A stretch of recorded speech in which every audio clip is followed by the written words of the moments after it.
Salut les gars, moi c'est Rémi, j'espère que vous allez bien. On se retrouve pour ma première vidéo YouTube. C'est un condensé de live avec Victor Lignel. Victor Lignel, c'est un étudiant entrepreneur. Bonne vidéo. Du coup, on va commencer le live. Bon, on est 20 les gars, incroyable. En tout cas, c'est le premier live de l'année pour ma chaîne Twitch. Donc pour tout le monde, je vous souhaite une très bonne année. Et puis surtout la santé et que tous vos projets se réalisent. Et du coup, voilà, donc je vais vous faire un peu le récapitulatif du concept. Qu'est-ce que le conseiller d'orientation? Donc moi-même, je vais devenir le conseiller d'orientation. Parce que voilà, notre cher ami Monsieur Bruno Le Maire nous a dit que pour les jeunes de 20-25 ans, nous n'allons pas avoir le RSA. Donc il faut trouver un métier les gars. Et du coup, quoi de mieux que trouver un métier passionnant. Et c'est pour ça que j'ai décidé de créer le concept de le conseiller d'orientation où j'invite des personnes talentueuses, des personnes qui sont passionnées par leur projet, par leur travail, des jeunes travailleurs. Et aujourd'hui, j'ai un jeune travailleur passionné du nom de Victor Lignel. Comment ça va? Ça va et toi? Ça va nickel. Non, en tout cas, on va commencer directement et on va avoir un peu une petite présentation. J'ai envie d'avoir une petite présentation rapide et bref de ta part. Pour faire court, on va faire assez rapide. J'ai 19 ans en ce moment. Je suis sur ma 20e année. Et en gros, ce qu'il faut retenir, c'est que j'ai toujours eu cette envie de créer quelque chose. Depuis tout jeune, j'ai eu envie de créer. J'ai commencé en étant graphiste freelance sur Twitter. Même, je travaillais bénévolement pour des associations. Et après, j'en suis venu à monter ma marque de vêtements nautiques. On en reparlera, je pense. Et à monter plein de projets. Et puis, l'année 2020, pour moi, ça a été l'année un petit peu déclic. Et l'année 2021, ça va être, on va dire, la suite de toute cette aventure. Et je pense qu'on aura l'occasion d'y revenir. J'ai en même temps le statut étudiant-entrepreneur, qui est un statut reconnu par l'État et qui est pareil. Je pense que ça peut être intéressant qu'on en parle. Donc voilà, c'est un peu tout pour mon topo. On va dire que le projet qui a fait le plus, on va dire, de bruit sur Twitter, c'est Nautique. Ouais. C'est une marque de vêtements que j'ai créée en juin 2017. Et du coup, là, je vois énormément de gens qui parlent de Nautique. En gros, on a décidé tous les deux de scinder par 4 thèmes notre conversation, notre talk show. Et du coup, en premier lieu, on va parler de Nautique, donc comme tu as parlé, parce que je pense que c'est quand même l'un des plus gros projets Enfin, l'un des plus gros, non.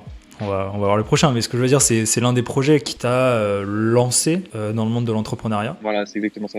Et du coup, voilà, est-ce que tu peux nous parler un peu de qu'est-ce que c'était? C'était une marque qui parlait de quoi? Alors, on va reprendre depuis le début. Nautique, ça a été en gros la suite de mon aventure de graphiste en freelance. J'aimais faire des typographies. Il y a une période où j'aimais faire des bannières, une période où j'aimais faire des logos. J'étais dans ma phase typographie. Un jour, j'ai fait une typographie avec écrit Nautique, sans aucune arrière-pensée. Et je l'ai mis sur sur TickTail à l'époque. TickTail qui a été racheté par Shopify. Okay. Et en gros, TickTail, c'est un truc pour créer une boutique e-commerce simple. Et je l'avais fait en print on demand. Donc, en gros, c'est l'équivalent du dropshipping. C'est-à-dire que tu imprimes ton visuel que quand tu as une commande. Donc en gros, c'était une typographie avec écrit Nautique sur un t-shirt noir et blanc, tout simple. J'avais investi, je sais plus, 60 €, un truc comme ça, pour faire un premier shooting dans les champs et tout. Je m'en souviens, c'était marrant. J'ai lancé ça et en gros, mes potes ont acheté pour me soutenir. Ils ont tous acheté, je crois qu'ils l'ont tous encore, mes potes. Et je m'en rappelle encore parce que moi, c'était fou. Genre, ma typo sur un t-shirt, c'était comme un dingue. Et donc après, il y a eu quand même pas mal de bouche à oreille. J'ai déclenché, je sais pas, une petite vingtaine de ventes. Et après ça, je me suis dit, ok, c'est bien, ça fonctionne, tout est relatif, mais il y a eu des ventes, pourquoi on continue pas? Et donc après j'ai rencontré un mec qui s'appelait Mehdi, donc avec qui on a fait un petit bout de l'aventure, on a dû faire 6 mois ensemble. Mehdi qui était un graphiste sur Twitter. Et donc en gros on s'est associés pendant 6 mois sur le projet. Après malheureusement on a pris nos chemins parce qu'il avait ses études, il était en bac S je crois. Okay. Et du coup il fallait qu'il charbonne. Mais en gros, on a fait une vraie collection avec 25 pièces. Et là, ça a été vraiment la révélation pour moi. C'est-à-dire que je me suis dit que mon projet, mes visuels et l'identité que j'essayais de donner à la marque, parce qu'à l'époque, j'avais pas conscience de ce qu'il fallait faire pour une marque, des valeurs qu'il fallait donner à une marque, etc. Et ça plaisait. Et pour même te dire une anecdote de fou, c'est qu'il y a eu un mec qui est trop sympa qui m'a contacté. À l'époque, j'avais 17 ans. Il m'a contacté pour investir dans la marque, donc c'était un investisseur en fait clairement. Et en gros, ce mec-là, il m'a débloqué des fonds.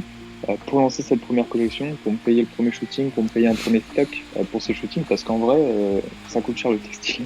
Ouais, bah, ouais. Très cher de lancer une marque de vêtements. Il faut payer le photographe parce que les photographes il faut qu'ils mangent aussi. Donc j'étais toujours là à gratter le moindre devis, le moindre truc parce que il fallait survivre aussi de notre côté. Et du coup en gros ce mec là il est venu me donner un coup de boost. On a réussi à lancer cette collection, à faire une vidéo de malade et tout. Franchement c'était le feu. Cette collection c'était pour moi visuellement celle que j'ai dans ma tête qui est historique on va dire. Et donc bref après il en est sorti plein de collections, toujours ce même schéma, on fait un nouveau visuel, on essaie de décliner, soit on fait de la broderie, soit on fait des patchs, etc. Et donc ça a tenu pendant 3 ans, facile, avec des hauts et des bas. On pourra y revenir après, au niveau mental, je pense qu'on en parlera un peu après. Carrément. Et c'était ultra intéressant parce que j'ai rencontré vraiment beaucoup de personnes, beaucoup d'ateliers, ça m'a appris vraiment les bases, les fondations, parce que moi, cette marque, je l'avais, et pour moi, c'était même pas un business en soi, c'était plus une passion. Parce que Nautique, j'ai vraiment gagné 0 € avec ça. D'accord. Ouais. Et ça m'a permis vraiment de m'affirmer et de me dire, ok, c'est ça que je veux. 3 ans plus tard. Et du coup, dernière collection qui est sortie, c'était vraiment la collection, on va dire, où je me suis professionnalisé le plus parce que shooting en studio, des produits ultra quali et je le mens pas, c'est vrai, c'est des 0% de taux de retour, des produits vraiment ultra qualitatifs, truc de malade. Et ouais, le shooting en studio qui a été pour moi un vrai gage de qualité pour présenter les produits. Et donc là, je me suis senti vraiment, ok, j'ai une marque. Ouais, je me rappelle. En plus de ça, on venait de changer le logo. Je travaillais avec un mec qui s'appelait Alexandre Théier. Saigon, ouais. Ouais, voilà, exactement. Qui lui avait refait tout le logo, il avait bien bossé ça. J'avais eu l'idée du logo et lui, il l'avait vu. Parce que moi, ce qu'il faut savoir, c'est que je sais pas forcément dessiner, je sais pas forcément utiliser Illustrator. Ok, c'était pas un mec de Photoshop. C'était pas toi, à part pour le premier logo qui avait designé la collection. Voilà. Mis à part celui-ci. Exactement. Et après, le vrai logo de Nautique que tout le monde connaît, c'est Alexandre. Okay. Et en gros, ce logo-là, je l'avais dessiné sur une feuille de papier, j'avais eu l'idée, et moi, j'arrivais pas à le faire sur Illustrator. Et puis, du coup, Alexandre m'a filé un beau coup de main. Et pour moi, ça a été vraiment the best logo, parce que ce logo, il a une vraie identité. Et du coup, la marque porte sur les valeurs du thème du monde marin. Non, du coup, on peut en parler du monde marin. Du coup, c'était quelque chose qui t'attirait ou c'était rien du tout Ouais. En fait, ce qu'il faut, c'est que j'ai toute ma famille en Bretagne. Et du coup, quand je vais là-bas, c'est forcément à la mer. Et enfin, pas forcément, mais très souvent à la mer. Et c'est un monde qui m'a toujours inspiré. Je sais que quand j'y allais, pour moi, c'était un retournement de cerveau, lavage de cerveau. Je revenais à Paris, à Paris. En 78, j'étais vraiment reboosté. Et donc, ça a été naturellement orienté vers là, en fait. Parce que je trouvais que pour créer une marque, il faut vraiment avoir sa propre identité pour que ton client puisse s'identifier à ta marque. Sinon, ça permet pas. Il faut avoir cette valeur ajoutée qui va faire que ta marque se différencie des autres. Parce que en ce moment, il y a beaucoup de marques qui se créent et malheureusement, beaucoup se ressemblent. Et c'est ce qui va faire que un client va acheter plus que dans ta marque que dans celle d'un autre, tu vois. Ça, je l'ai compris 2 ans et demi après. Parce qu'avant, moi, je balançais juste du visuel qui avait pratiquement aucun sens. Mais ça, du coup, après, j'ai vraiment essayé de donner une direction artistique à la marque. Le storytelling. Avec mes propres valeurs pour moi. Voilà, exactement. Ok, ouais, l'UPS, etc. Ok. Du coup, ouais, j'ai failli péter mon micro. Du coup, on peut en parler. Du coup, qu'est-ce que ça t'a appris en soi? Du coup, ça t'a appris qu'il fallait créer une vraie identité de marque. Ça t'a appris à faire des devis. Je sais pas si avant t'en faisais aussi en tant que freelance graphiste. Ça t'a appris à démarcher des imprimeurs, etc. Donc, le plus dur pour moi au tout début, et je pense que c'est pour tout le monde pareil, c'était de trouver un atelier. Je sais pas toi de ton côté quand t'avais ta marque, mais au tout début, tout le monde galère à trouver un atelier. Alors que une fois que on a trouvé un atelier, ça va vite, tu vois, genre on a compris. Et enfin moi je sais pas toi, mais moi j'avais vraiment galère, genre ça m'avait pris, je sais pas, genre 1 mois, un truc comme ça. Tu dois démarcher, etc. Donc c'est vrai que c'est ça. C'est compliqué, surtout que on a tous commencé jeunes, donc on avait peut-être la voix un peu frêle, etc. Donc c'est vrai que les mecs te prenaient pas forcément au sérieux et c'est vrai que c'est compliqué, non? Mais ça t'apprend à bien parler au téléphone, etc. Donc, Et tu vois, là, moi, je suis passé à... Donc, le premier visuel, je l'ai fait dans un atelier qui s'appelait Tiche. Donc, c'est l'atelier de Cise, là où Cise bosse. Et donc, en gros, je suis allé direct, à la boutique, en gros, à l'imprimerie dans Paris. C'était Paris 11. Et je me suis pointé. J'avais 16 ans, c'est ça. Et j'ai vu... c'était l'époque où Six était vraiment genre, bam, tu vois, c'était lui, tu vois, genre, lui et personne d'autre. Je suis arrivé là-dedans, j'étais perdu, j'étais en mode, ouais, il y a Six et tout, genre, c'est un peu le GOAT, tu vois. Et au final, genre, ce qu'il faut comprendre, c'est que tous ces mecs-là, ils sont ultra cool et c'est des gars qui hésitent pas à prendre du temps pour t'aider s'ils voient que t'as la déter. Ouais. Et ça, c'est un truc que j'ai vraiment retenu, c'est que on peut entreprendre même si on est jeune parce que les mecs, ils voient en toi une certaine détermination, ils voient que t'es là, quoi, et que t'as envie. Je faisais les allers-retours tous les vendredis pour aller chercher mes commandes. Je faisais 1h30 de transport aller, 1h30 de transport retour pendant, ouais, un an et demi, 2 ans, facile, non-stop. Et je rentrais chez moi avec mon petit sac et tout. Après le soir, j'emballais les colis et tout. Et franchement, c'était vraiment une belle aventure. Ça m'a appris vraiment à gérer le relationnel, à négocier. J'osais pas négocier, mais en fait, là, je me rends compte que je me faisais allumer sur les tarifs. Et ouais, ça m'a appris vraiment pas mal de choses. Et ce que je retiens, c'est qu'il faut vraiment, quand on lance un projet, c'est qu'il faut aller direct au casse-pipe. Il faut direct se lancer. Il faut pas attendre, il faut pas hésiter, il faut pas. T'as pas de compte Instagram, on s'en fout, vas-y, fonce, tu vois. Ouais, ok. C'est ça que je retiens, c'est qu'il faut on apprend sur le terrain, il y a que ça qui est vrai, tu vois. Ouais, ça, je suis totalement d'accord avec toi. Du coup, après, je voulais un peu parler du coup de ton rapport avec l'environnement, notamment avec Nautique. Je m'en rappelle, à l'époque, je faisais énormément la pub sur le fait que tu avais, il me semble, du coton bio. C'est ça. Parce qu'on sait que l'industrie du vêtement, c'est l'une des plus polluantes. Et puis ouais, tu faisais énormément de pubs sur ça. Et est-ce que ça a changé? Est-ce que c'est toujours aussi important ou En fait, pour tout expliquer, j'ai intégré une école qui est une école de commerce spécialisée dans le développement durable. Et du coup, quand je suis rentré dans cette école, j'avais ce cas de conscience de mener un projet en rapport avec l'environnement. Sauf pendant genre 6 mois, ouais, même plus un an et demi, je prenais vraiment toutes les valeurs de l'environnement de la marque. Okay. Sauf qu'il y a un truc à retenir, c'est que l'industrie du textile est la deuxième la plus polluante du monde. Ouais. Que ce soit du coton bio, du coton, la différence, elle sera minime, franchement. Et en plus, nous, les marques un petit peu comme nous, on passe par des fournisseurs, on n'a aucune traçabilité de comment est extrait le coton, comment sont tissés les fils. Enfin, on n'a aucune traçabilité. Les clients et les fournisseurs, ils nous disent ouais, c'est certifié coton bio, machin. Coton bio, moi il y a un petit truc qui fait que je suis dans toute la chaîne qui est pas clean. Et dans tous les cas, quand on fait un produit, on pollue. Donc je pense que ce discours de l'environnement, c'était une petite mode qui s'est instaurée dans les marques indépendantes et qui commence un peu à s'essouffler parce que les clients ils commencent à comprendre que tout le monde fait du coton bio et que le coton bio c'est facile. Maintenant, si on veut faire un produit vraiment éco-responsable, c'est un produit à partir de matières recyclées. Ouais, là, du plastique. On peut parler. Ouais, exactement. Là, on peut parler on peut parler écologie.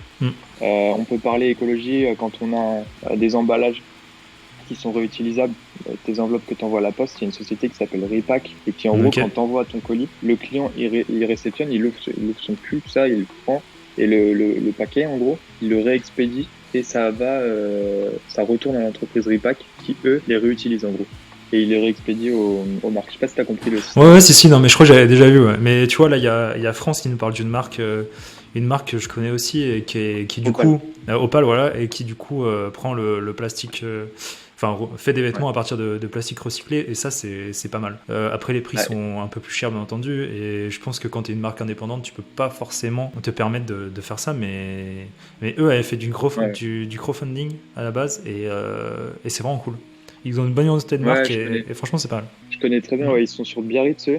Et eux, c'est un peu genre les boss sur l'environnement. Il y a aussi Loom. Ok, je connais pas. Très bien. Loom qui tient des discours assez quand même extrémistes. La fondatrice a fait des discours sur TED, donc tu sais, les conférences. Ouais, TEDx, ouais. Okay. Qui sont quand même très, très, très extrémistes. Je pense que Loom, c'est vraiment les plus engagés en matière d'environnement. Maintenant, je pense que les 2 points les plus importants à retenir, c'est que pour être bon envers l'environnement, il faut pas faire un produit dans une matière écologique. Il faut faire un produit qui dure, c'est-à-dire que dans 2 ans, ton pull, tu l'as toujours, il n'a pas bougé. Tu n'as pas besoin d'en acheter un autre à la place de celui-ci. Okay. Parce que ça pollue, ça évite la surconsommation. Et le deuxième point, c'est de fabriquer au maximum à partir de matières recyclées. Mais voilà, c'est un prix qui n'est pas du tout le même. Et puis c'est pas du tout la même clientèle. C'est des prix qui vont du simple au double, franchement. Ouais, carrément. Toi, je sais pas quel avis t'as au niveau de ça, de cette tendance qu'il y a eu sur les produits écologiques, surtout dans le textile et dans les marques indépendantes. Euh, Mais pour... moi, je l'avoue que j'ai surfé dessus. Ouais, pour être De honnête, cette- je me rappelle de cette période et du coup, moi j'étais donc j'avais une marque de vêtements, donc Rouge Chambre. Et Ouais, c'est vrai qu'on était tous les deux, enfin on n'avait pas le même niveau, je pense que toi tu avais quand même un niveau bien au-dessus, mais ce que j'ai envie de dire, ouais, c'est que moi je te voyais enfin je te voyais mettre des tweets, etc., coton bio, etc. Je me disais, le mec, bon, moi je connaissais ouais, l'histoire et je savais que le coton bio ça ne servait à rien, mais je pouvais pas détruire le business d'une personne qui faisait ouais, pareil que moi, etc. Donc je disais rien, bien mais sûr. c'est vrai que sur ça j'étais pas forcément fan.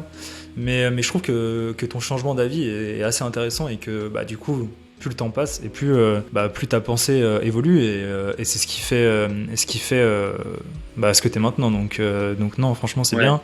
Et je trouve que, tu vois, les idées de... Après, je sais pas si dans le futur de ta marque de vêtements, tu vas vouloir mettre du coup un peu plus ces idées écologiques comme pack ou repack et des choses comme ça, mais... je pense ce qui va le plus se mettre dans ma marque, c'est vraiment la durabilité des produits. Ouais, Il y a une marque qui s'appelle Asphalt. ok, je connais pas. Je sais pas si tu connais. Tu connais pas, non, c'est une marque plus vraiment pour les quarantenaires, en gros. Ouais. Pour les darons qui aiment bien s'habiller, un peu style entrepreneur, qui font beaucoup de col roulé, des pulls en maille, etc. Ok. Et en gros, eux, leur credo, c'est vraiment miser sur la durabilité des produits. Et après, on fera des produits écologiques quand on aura l'argent. Parce que faire des produits écologiques, ça coûte très très cher. Ouais. Et quand tu as une marque qui se lance, c'est pas possible de faire des produits écologiques. C'est impossible. Ok, ouais. Il y a forcément un truc qui va pas. Et Ouais, il y a une comme couille tu dans le le... dis, comme tu le dis, voilà, c'est ça. Il faut s'assumer. Et c'est pas grave si on fait pas des produits écologiques parce que ton client, quand t'es une petite marque, il achète pour te soutenir avant tout et parce qu'il adhère à ton projet. Exactement. Et du coup, pour moi, avoir surfé sur l'écologie, c'était vraiment une opportunité. Je le reconnais, qui était pas forcément très intelligente parce que ça te met vraiment dans une case. C'est-à-dire que les gens, quand ils me parlaient de nautique, ils disaient ah ouais, c'est la marque avec l'encre marine, ok, donc là c'est bon, l'identité elle est bonne. Ah et puis c'est la marque un peu écologique. Et puis là je me disais ouais c'est vrai, c'est le ton que j'essaye de donner, mais au final est-ce que c'est vraiment vrai, tu vois? Et non, il s'avère que non. Ok. Bon, de toute façon, on va pas épiloguer dessus. Je pense que voilà, il y a des. Alors, Ouais, il y a des. c'est un débat éternel. Ouais, c'est un débat. Alors, du coup là, j'ai vu quelqu'un Curapilio qui dit est-ce que l'invité a déjà raconté son histoire entrepreneuriale? C'est parfait parce que du coup, on va en parler justement maintenant. Ouais. Donc voilà. C'est ce que. Enfin, selon ta bio Twitter, tu es étudiant entrepreneur. Est-ce que tu peux un peu nous dire ce que c'est, qu'est-ce que ce surnom que tu t'es donné? Donc c'est pas forcément du coup un surnom que je me suis donné, c'est plutôt un statut. Ouais. Non mais c'est pas du tout, c'est pas du tout pour te remettre en place, c'est juste vraiment que c'est un statut en fait qui est reconnu par l'État et qui s'appelle du coup étudiant entrepreneur. Pour faire la comparaison, c'est donc du coup l'équivalent de sportif de haut niveau pour l'entrepreneuriat. Alors attention, sportif de haut niveau, on s'est bien entendu, c'est juste pour les avantages. En gros, le statut étudiant entrepreneur, c'est un statut qu'on passe sur concours avec plusieurs entretiens, avec des personnes qui ont été choisies, un jury qui a été choisi, normalement un jury d'entrepreneurs, et en gros qui nous permet, quand on est en études, je donne un exemple tout con, on est en études, en cours, on a un coup de téléphone, on doit faire quelque chose pour notre entreprise, on est forcément excusé d'aller gérer notre business à côté parce que on a ce statut-là. Notre école est au courant, etc. Et ils n'ont pas le choix. C'est reconnu par l'État. Et deuxième point qui est assez intéressant, c'est pour le réseau. Malheureusement, avec le Covid, bon, c'est un peu inutile en ce moment, mais il y avait beaucoup d'événements à côté de chez soi, parce que c'est dans toute la France, qui permettent d'apprendre à connaître les gens, d'apprendre. Il y avait pas mal de conférences aussi avant. Malheureusement, j'ai pas pu y assister parce que quand j'avais ce statut-là, j'y allais pas forcément et j'ai compris l'importance de ces conférences pendant le Covid. C'était un peu dommage. Mais voilà, c'est un peu le résumé du statut qui est très intéressant et qui permet pour les personnes qui recherchent un taf, pour les personnes qui recherchent une école, etc., de montrer vraiment qui on est et d'avoir une carte en plus à jouer pendant l'entretien. Donc, pour résumer un peu, ça se prête... ça se prête pour qui, en fait? Pour quel genre d'étudiants? C'est-à-dire chaque étudiant ayant une autre entreprise ou une SARL ou d'autres sortes d'entreprises peut demander à être à avoir le statut d'étudiant. De quoi? Pour tout te dire, j'ai postulé, j'avais même pas de micro-entreprise. Ah d'accord. Donc j'avais aucun numéro de SIRET. Ah ouais. Donc je sais pas ce que c'est maintenant, mais en tout cas j'étais passé entre les mailles du filet et c'était passé. Ils ont pas vérifié, mais en tout cas, je pense que c'était marrant ça. Ah, c'est drôle, ouais. Mais bon, maintenant j'en ai un, donc ça va. Mais avant, ouais, je suis passé sans numéro de SIRET. Mais en théorie, en gros, tant que t'es en études, que t'as une école, tu peux postuler à ça. Ok, donc c'est intéressant. C'est un peu ce à quoi sert l'émission, c'est-à-dire c'est un peu pour vous aiguiller vers des choses que vous pourriez ou vous pouvez faire maintenant.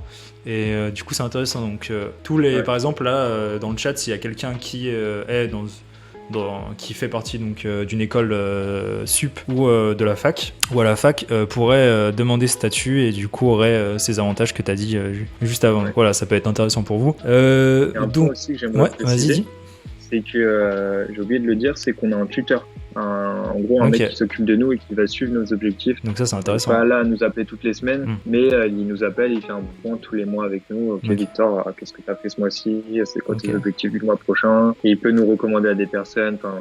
C'est des mecs qui sont pros et qui font ça avec gentillesse. Ok, et à la fin par exemple de ton cursus scolaire, t'as pas par exemple une thèse ou un mémoire à rendre par rapport à ça? Pour le statut étudiant entrepreneur, non. Okay. Mais pour mon école, moi, oui. Ouais. Mais je sais qu'ils font un diplôme. Il y a le diplôme étudiant entrepreneur. Okay. En plus, en gros, on peut s'inscrire à ça en plus. Moi, j'ai juste gardé le statut parce que j'avais pas envie de passer le diplôme. C'était des cours en plus et j'avais pas forcément le temps. Mais en gros, on peut passer ce qu'on appelle le diplôme étudiant entrepreneur. Et donc là, il y aura des épreuves à passer. Donc après, j'avais une question. C'était par rapport à est-ce que t'as des conseils à donner aux étudiants aux jeunes qui nous regardent. J'ai l'impression d'être un vieux qui dit ça.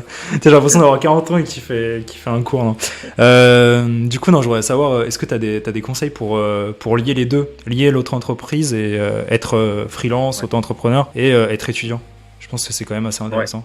Je pense que j'ai fait l'erreur pendant pratiquement, on va dire, 80% de mon aventure en tant que entrepreneur j'aime pas trop ce mot, mais en tant que, on va dire, créateur, en tant que tout ce que vous voulez comme mot. J'ai fait cette erreur de pas m'être fixé d'objectif. Ok. C'est-à-dire que des fois, je rentrais de cours le soir, je faisais rien parce que je savais pas ce que j'avais à faire. Et en fait, ce que je constate maintenant, c'est que là, je me suis fixé une feuille de route. C'est-à-dire que je sais où je veux aller dans 3 ans, je sais où je veux aller dans 3 mois, dans 6 mois, dans 1 an. Je vais te faire un petit schéma là, vite fait. Ouais. C'est-à-dire que j'ai mon objectif, ma destination finale ici. Et j'ai 3 véhicules, en gros, qui vont m'aider à atteindre cette destination finale. Et ces 3 véhicules, ils sont décomposés avec des objectifs que je dois atteindre. C'est-à-dire que là, c'est tout bête, je me suis fixé un objectif, me lever à 6h50 tous les matins pour travailler parce que je sais que le matin, je travaille bien et que je suis concentré. Après, je me suis dit, donc là, j'ai monté une agence, on en parlera plus tard. Ouais. Je vais me dire, il faut que j'appelle tant de personnes aujourd'hui pour présenter mes services. Et en gros, avec ça me permet de vraiment garder un fil conducteur et de la discipline, et avoir de la discipline. Et c'est l'erreur, on va dire que la plus grosse erreur que j'ai pu faire, c'est que en gros, je montais un projet et puis on verra, on le fera demain. Ça peut attendre. Tu vois, c'était vraiment détente, c'était un peu camping. Tu vois. Et c'est ce qui fait que j'ai perdu beaucoup de temps dans mes projets. Ouais, du coup, tu conseilles, pour résumer un peu, avant que tu donnes ton deuxième, c'est qu'en gros, il faut mettre par écrit tes objectifs, notamment avec une roadmap, du coup une carte de route. Et après, ton deuxième conseil, c'est? Le deuxième conseil, c'est de bien s'entourer. En fait, quand j'ai monté Nautique, j'étais tout seul. Il y avait parfois une personne qui rentrait dans la danse et qui sortait. Mais c'était mon projet, on va dire, bébé. Donc, j'arrivais pas à déléguer les tâches et c'était toujours moi aux commandes. L'année dernière, j'ai monté, du coup, une société en e-commerce. Je me suis associé avec un ami à moi et ça a vraiment matché, mais genre puissance 1000. C'est-à-dire que j'ai compris que tout seul, je pouvais avancer. Tout seul, il n'y avait pas de problème. Mais à deux, comment on va on va plus loin, mais laisse tomber. Enfin, c'est un truc de malade. Donc, deuxième conseil que je pourrais donner, ne pas hésiter à s'associer avec des gens qu'on connaît. Là, maintenant, j'ai de la chance de bosser avec 3 personnes qui sont vraiment déterminées autant que moi, voire plus. Et c'est comme ça que je pense qu'on peut faire des belles choses. Du coup, donc, ça va être la dernière question, je pense, que sur l'étudiant entrepreneur. Après, bien entendu, si dans le chat, vous avez d'autres questions, n'hésitez pas. Donc là, moi, ma question, ça va être, est-ce que tu as une journée type là? Tu fais bien de m'en parler parce que je me suis fixé ça il y a 3 semaines, une journée type, et j'arrive à me la tenir. En gros, donc, comme je t'expliquais, j'ai tous mes objectifs qui sont détaillés. Et en gros, mes objectifs, c'est souvent des habitudes qu'il faut que je prenne. Donc c'est simple, j'ai un objectif, c'est de me lever à 6h50 tous les matins parce que je sais que le matin, je travaille bien. Donc maintenant, je me lève à 6h50 tous les matins. Je fais un point à 7h sur tous mes objectifs de la journée. Donc je revois, je me fais ma to-do list. Une fois ça, après je vais à la douche, tout ça, je me réveille, hop, et je mange et après c'est parti. Je commence à regarder. Donc souvent le matin, j'apprends pas mal. Enfin, en ce moment, je suis en train de suivre une formation un petit peu sur la création d'une agence et de la vente de services. Donc en ce moment, je regarde pas mal cette formation. Je me fais 2-3 heures le matin. On imagine qu'il n'y a pas de cours, on va continuer cette journée type. Avant de manger, je fais vraiment toutes les tâches où j'ai besoin d'être focus à 200%. Donc, je vais te prendre un exemple tout bête. Ça peut être répondre à des mails, ça peut être finir un site. Après, je mange. Et je sais qu'à 14h, c'est bien compliqué. Ça va être comme ça de 14h à 17, voire même 18h. Et donc là, ce qu'il faut se dire, c'est qu'il faut pas culpabiliser d'avoir des pauses dans sa journée. En général, je fais toutes les tâches qui ne dépendent pas de moi. Je vais commencer à lire des articles, je vais aller parler par exemple avec les personnes avec lesquelles je bosse. Je vais essayer de voir où est-ce qu'on en est dans tel projet. Je vais faire un point vraiment sur tout ce que j'ai lancé, où est-ce que ça en est, mais vraiment me laisser porter par les autres parce que je sais que tout seul, je me déconcentrerai. Et le soir, après manger, je sais que j'ai un pic de d'éther, je sais pas pourquoi c'est ça tous les soirs. Et en gros, en général, je fais ce que je veux. Le soir, c'est un peu selon la journée comment c'est passé. Ce qu'il faut savoir, c'est que dans toute ma journée, j'essaye de me caler 15 minutes de lecture. Avant, j'essayais de faire du sport. Maintenant, plus du tout, mais il faudrait que j'en fasse. Et du coup, par rapport à l'utilisation des réseaux sociaux, t'essayes de limiter ça, non? Tu vois comment les réseaux sociaux? Est-ce que tu les vois comme un effet positif ou un effet négatif? Alors, en fait, ce qui est vraiment cancer, c'est les notifs. Du coup, ce que je fais maintenant, c'est que le matin, du coup, quand je me lève, je vais mettre mon téléphone dans une autre pièce à charger. Comme ça, je suis sûr que j'ai aucune notif. Et là où je suis à 100% focus. Et le pire dans tout ça, c'est TikTok. C'est incroyable. Je sais pas ce que t'en penses. T'as TikTok, toi? Moi, j'ai TikTok, ouais. Bien entendu, ouais. Ouais. Et quand t'es dans la boucle, c'est terminé. Moi, je peux passer des 30 minutes à même pas m'en rendre 30 minutes. Ouais, je pense, ouais. Un quart d'heure facile sans m'en rendre compte. Sur mon téléphone, je téléchargé une application qui s'appelle Focus, je crois. Ok. Et qui, en gros, fait des sessions de 25 minutes. Je vais la chercher. En gros, tu mets ton temps. Ok. Ça s'appelle Focus To Do.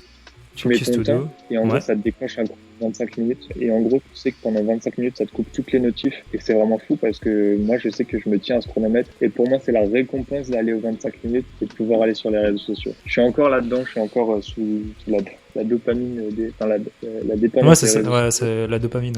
Ouais. On va continuer un peu aussi avec les outils technologiques et bon, on va un peu spoiler, mais du coup, tu as une agence et ça m'intéresse de savoir un peu quels sont les outils que tu utilises. Je pense par exemple à Slack, des choses comme ça. Je sais pas toi ce que tu utilises. Il y a du Google, il y a un chat là. Il y a du Google Agenda. Ok. Ça j'utilise à fond. Toute ma journée elle est planifiée à la minute près et en vrai ça marche bien. Que je combine avec Google Task pour faire ma to-do list. En gros, les deux ils sont c'est du, comment on appelle ça, du plugin. Ils sont connectés, hein, c'est ça? Ouais, voilà, c'est ça. En gros, tu peux. Ils sont connectés. Okay. Et c'est ultra intéressant. Ok. Non, parce que moi je pensais à Notion. Je sais pas si tu connais Notion. En ce moment, ça Notion. fait. Oh là là, c'est incroyable ce truc aussi. Moi, j'ai oublié ça. Oh c'est mon. Je mets toute ma vie sur Notion. Bon, après, je l'aurais peut-être pas, mais c'est un délire. J'adore. Non. Notion, il y a une question. J'ai jamais utilisé Notion. C'est quoi le principe? Vas-y. Notion, c'est simple. C'est une page blanche où en gros tu vas pouvoir t'organiser de A à Z. C'est-à-dire que Notion, ils vont te proposer des templates pour, par exemple... Moi, je sais que je l'utilise pas du tout sur mon téléphone, du coup. J'utilise sur mon ordi. Et voilà, comme tu disais, c'est une page blanche. Sauf que, en fait, moi, ce qui m'intéresse, c'est que graphiquement, C'est simple, mais c'est beau. Et en gros, en fait, tu peux créer des pages, ensuite des sous-pages, des sous-catégories, des catégories, etc. Et en fait, tu peux essayer de créer. En fait, tu crées un espèce de cheminement, une espèce de wireframe de ta vie, de n'importe quoi. Et non, franchement, c'est nickel, c'est gratuit. Donc, on a fait un peu cette parenthèse outil, parce que moi, ça m'intéresse et je pense que ça intéresse aussi les gens qui sont peut-être des futurs entrepreneurs ou des gens qui aiment noter leurs idées, etc. Ensuite, on va reparler de Nautique. On va parler un peu d'une espèce de pause, le break de Nautique. En gros, donc tu nous disais, c'est pendant le confinement que tu pensais en fait reprendre Nautique et du coup t'as commencé autre chose.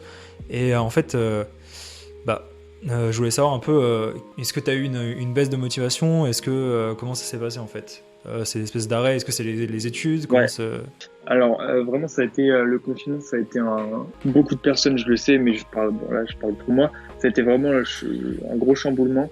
C'est-à-dire que je me suis dit, j'avais une production nautique qui était en cours. Okay. J'étais sur le point de sortir une collection et en fait, du coup, tout a été annulé parce que tout a été à l'arrêt. Et là, je me suis vraiment dit, merde, ça va être très long parce que en plus, je peux pas gérer ma marque parce qu'à l'époque, j'avais que ça. Et du coup, je contacte un pote à moi qui s'appelle Mathieu et je lui dis, écoute, viens, on monte un truc dans l'e-commerce. Il y a l'air d'avoir des sous à se faire là-dedans parce que vraiment, on se faisait chier, quoi. C'était vraiment ça. Et donc du coup, ce mec, c'est un peu genre, t'as un peu le genre de pote, tu lui dis je sais pas, tu lui dis une connerie et tu lui proposes quelque chose, il acceptera toujours, tu vois. Du coup, on a lancé cette activité-là où en gros on crée des sites avec des produits en gros sous le même business model que du dropshipping. On a créé pas mal de sites comme ça.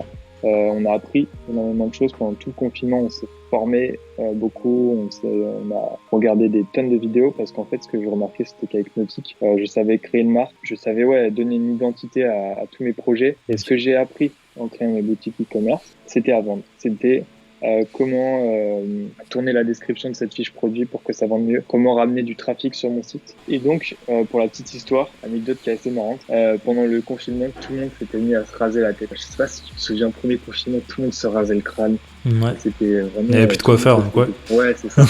Et du coup, moi, on s'était dit, mais putain, on vend des tondeuses. Et on s'était placé sur Google Ads. Donc en gros, quand les clients tapaient tondeuse à cheveux, ils nous trouvaient direct. On avait fait quoi? On avait fait, je sais plus, 1007 de chiffre d'affaires. Pour nous, on était les rois du pétrole. On était fous. On était en mode, putain, on a réussi tout ça. Et puis moi, dans ma tête, j'étais surtout en train de me dire, là, tu viens de faire le chiffre d'affaires de Nautique en 1 an. Alors que tu l'as fait en 2 semaines. Du coup, je me suis dit, on va quand même garder Nautique. Je continuais de poster, de vendre. J'avais toujours un stock, j'expédiais mes colis, je communiquais, je postais des photos. Et d'un autre côté, je continuais à créer mes petites boutiques et j'apprenais. Et surtout, j'ai appris à créer. Je pense que là, à mon compteur, j'ai plus d'une centaine de boutiques sur Shopify créées. En combien de temps, du coup? Premier confinement? En 1 an, du coup? Un peu moins d'1 an, ouais. Ouais, un peu moins d'1 an. Okay. Vraiment, je me suis tué. Et en gros, ça m'est directement rentré dans la communauté, on va dire, dropshipping, où là, j'ai appris vraiment l'e-commerce de A à Z. Et voilà, en gros, pendant 1 an, on a charbonné les sites. Moi, je me suis retrouvé à travailler donc je suis repassé en tant que freelance et pour comprendre comment ça marchait dans les gros mecs qui faisaient vraiment le million de chiffre d'affaires, je suis allé travailler dans leurs équipes, j'ai créé des sites internet et vraiment là, ça a été une grosse source d'apprentissage pour moi où j'ai travaillé pour les gros en fait qui m'expliquaient comment ils faisaient leur stratégie et tout. À la fin de l'année, on a réussi quand même à faire 150 000 € de chiffre d'affaires sur cette société. Donc, ce qui est pour moi quand même une grosse somme à 19 ans parce que Nautique, je sais pas, moi je m'en fous de parler des chiffres. Au total, sur 4 ans, j'ai dû faire 15-16K max. Ce qui est énorme. Dans une marque, parce que pour en parler avec pour en parler avec les auditeurs, avec les gens du chat, 15-16K pour une marque de vêtements, je sais pas, sans dire de bêtises, je sais pas qui je vais pas dire de bêtises, mais je veux dire, mis à part Cise, je sais pas si d'autres, dans le secteur qu'on connaît, dans les mecs de Twitter qu'on connaît, je sais pas si les autres font autant, je sais pas. C'était vraiment un gouffre à argent ce truc. Mais au final, c'est le projet qui m'a mis sur la bonne voie et qui m'a donné envie de faire plein de choses. Du coup, donc là, je voulais faire une petite quand même parenthèse par rapport au dropshipping parce que c'est vrai que moi, en étant complètement néophyte sur ce sujet, c'est vrai que ça m'avait étonné. Je me suis dit, putain, le mec, ça faisait quoi? Ça faisait 2-3 mois, on s'était plus parlé, etc. Ou peut-être même plus. Et là, le mec, je me dis, putain, 150 000 et tout. Et du coup, c'est pour ça, je voulais un peu demander, je voulais un peu savoir. Et c'est vrai que t'as été assez honnête. Tu m'as dit que voilà, bah, comme t'as dit, au début, t'as quand même fait du dropshipping. Mais en fait, c'était plus pour apprendre les techniques de vente et pour t'en servir, pour mieux t'en servir. On a testé, je sais pas, non, j'abuse, une vingtaine de produits. Et puis moi, avec les mecs qui bossaient, au total, j'ai dû tester une cinquantaine de produits. Et à chaque fois, il y avait une manière différente de le vendre. À chaque fois, il y avait une direction à donner dans la publicité, dans la vidéo qu'on faisait qui était différente. Okay. Et ça m'a vraiment permis de progresser dans le marketing en général. Mais ce qu'il faut se dire, c'est que en fait, moi, j'ai beaucoup côtoyé. J'étais sur des Discord de dropshipping, etc. Et les mecs, ils étaient tous en mode c'est incroyable, ta marque nautique, elle est trop bien et tout. Ces mecs-là, ils faisaient des 300, 400, 500 000 euros de chiffre d'affaires annuel. Moi, j'étais là en train de me dire, mais les gars, vous perdez la tête. Et en fait, ces mecs-là, ils rêvent de créer des marques comme ça. Vraiment, ils sont attachés à créer une vraie marque, à créer des vraies valeurs, à créer du contenu autour de cette marque, comme le fait Flub, par exemple. Flub, il fait un taf monstre autour de sa marque. Ces mecs-là, ils ont trop envie. Ils sont dégoûtés par le dropshipping. C'est des mecs qui sont renfermés sur eux-mêmes. Ils font que des sous tout le temps. Ils font plein de boutiques. C'est bien. Mais ils n'ont pas de marque. Ils n'ont pas de projet long terme. Et je pense quand même que créer une vraie marque avec des objectifs sur 3 à 5 ans, etc., c'est quand même le meilleur filon à prendre. Du coup, là, on va un peu parler de l'instant T. Avec ton acolyte, vous êtes quoi en fait? Vous êtes une agence. Donc ça veut dire que vous créez des sites e-commerce, c'est ça? En fait, ce que j'ai pris la suite directement de quand j'étais freelance en création de site internet, donc il y a 6 mois. Ok. J'ai commencé à me faire un petit nom, on va dire, parce que je travaillais pour un gros en fait. Donc dès que je disais que je travaillais pour lui, les gens ils étaient directement en train de se dire ah ok, bon bah du coup c'est combien, tu vois. C'était un peu comme ça, c'était un peu la référence. Et cette année du coup j'ai envie à créer mon agence du coup de création de sites e-commerce. Donc on travaille, on est dans l'équipe, donc il y a Omar, il y a Mathieu. Ah il y a du coup ok, je savais pas du tout. Et donc en gros on est en train de développer ce concept là, donc de vendre des sites e-commerce pour les dropshippers, mais pas que, parce que il y a les entreprises là, les commerces de proximité, par exemple tout bête, le fleuriste, je sais pas quoi, la boutique de bijoux en bas de chez toi, etc. Ils ont besoin de se digitaliser. Il y a des aides de l'État qui sont tombées cette année.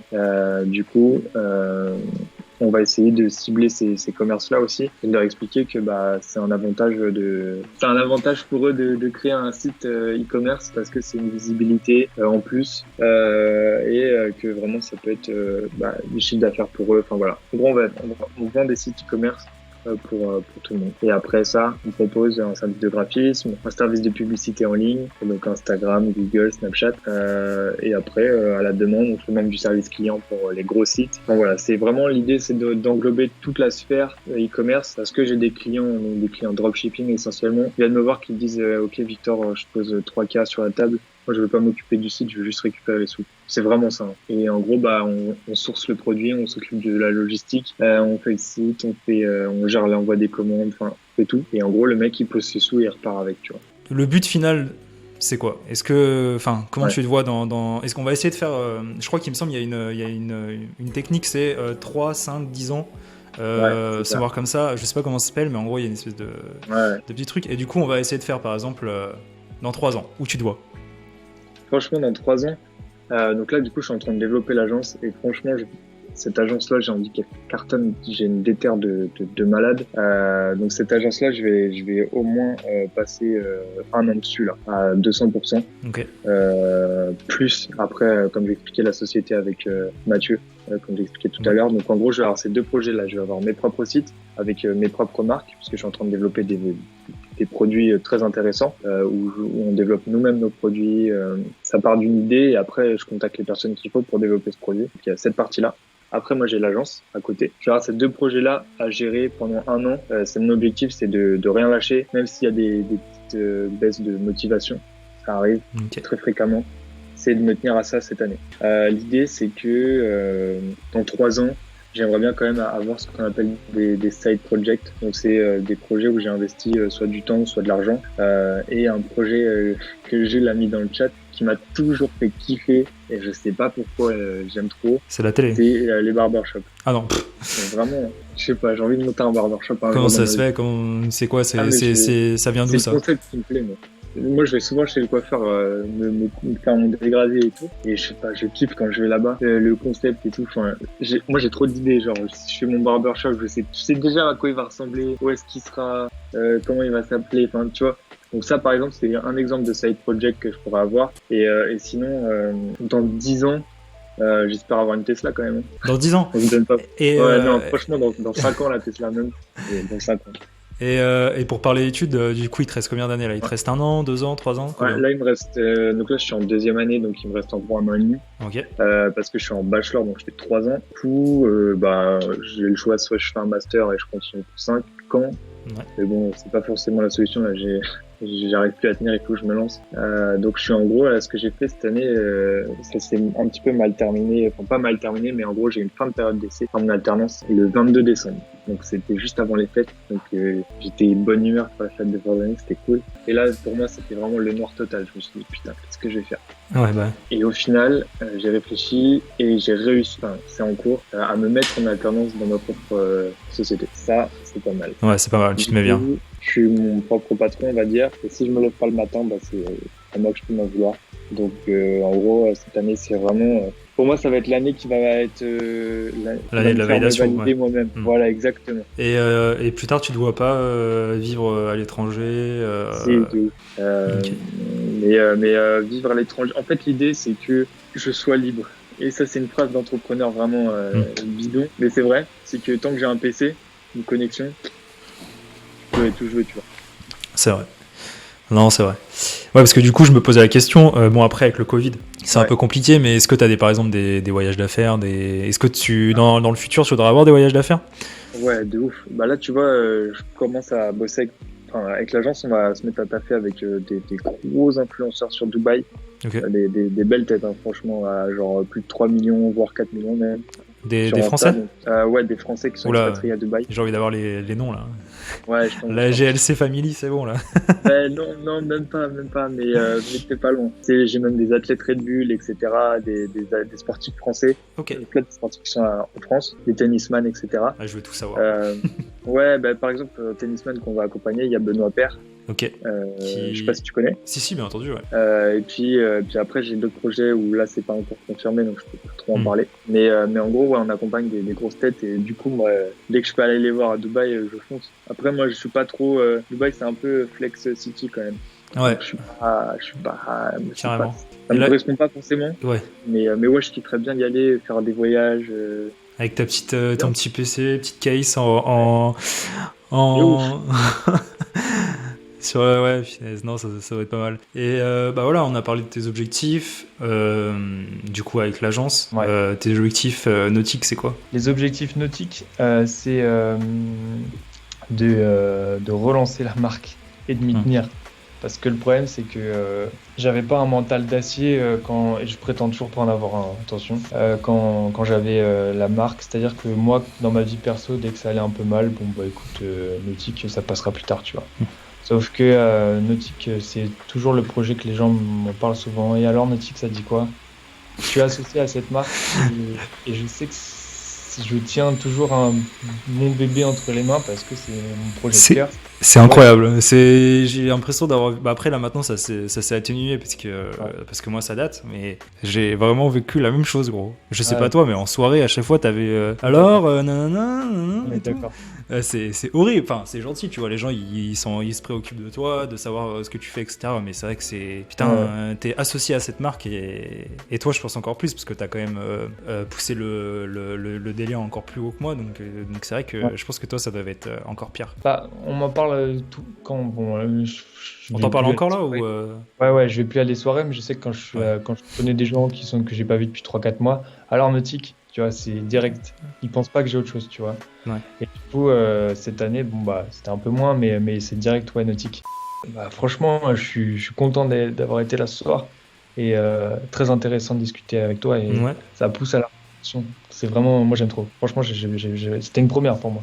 Du coup, je pense qu'on va finir un peu le live. Est-ce que tu as un dernier mot? Est-ce que tu as quelque chose? Est-ce que tu veux dire quelque chose? Franchement, je tenais à te remercier parce que ton concept, il est vraiment trop lourd. Faut pas le Merci. lâcher. J'en ai parlé à des potes à moi autour de moi. Ils ont dit, oh, putain, franchement, c'est vraiment bien. Et comme je te disais, là, toi aussi, tu as une belle identité là, dans ton live. Tu as réussi à faire quelque chose de cool et moi, vraiment, j'adore. Donc, je viendrai voir les prochains lives. Ok, super. Et n'hésite pas si tu veux que je repasse ou si tu veux qu'on passe avec plusieurs personnes, qu'on fasse des débats et tout. Tu as vu, j'aime beaucoup parler. Ouais.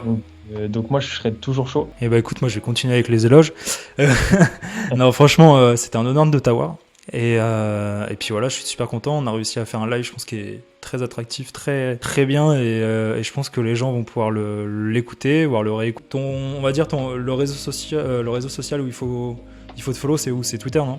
Ouais, c'est Twitter. Twitter. Insta, c'est plus perso. Je sais que je Ouais. vais le professionnaliser là pour les mois à venir. Bon, après, c'est pas ma priorité pour l'instant. Mais là, Twitter en priorité, donc @VictorLignel. Ok. Tout simple. Et du coup, ouais, n'hésitez pas à aller me follow sur Instagram, sur Twitter, Cousteau Suisse.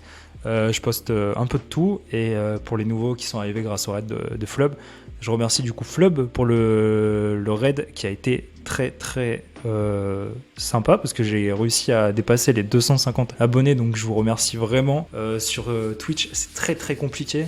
Et on va essayer de se refaire ça au plus vite. Ciao les gars, merci à tout le monde. Je vais essayer de lire un peu les noms. Merci à Constant, merci à Draghi Boom, à Adrien, à Léo, à Gauthier, Nitro, à tous ceux qui étaient là. Merci à Mathieu Hadz, ton compère. Merci à Omar et merci à tout le monde. J'en oublie certainement, pardon, Simon, Ramzi Fou bien entendu, et Charlène, etc. etc. Il y a énormément de gens. Et merci à vous. À la prochaine. Ciao les gars.